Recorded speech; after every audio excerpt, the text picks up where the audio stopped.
چه پدری زیبا بوده. تو شما پدر هستی؟ بچه‌ش چی میگه؟ میگه بچه‌م میخوای که من تو راضی باشم؟ میخوای که من در حق دعای خیر کنم؟ ببین شرط پدر چیه؟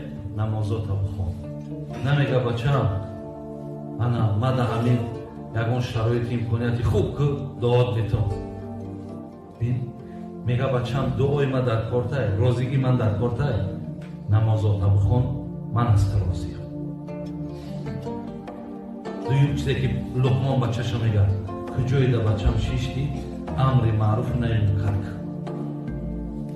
بعد از آن چی گفت بچه‌م وقتی که این کارها را که انجام دادی در دنبال این با مشکلات و خطرها هست.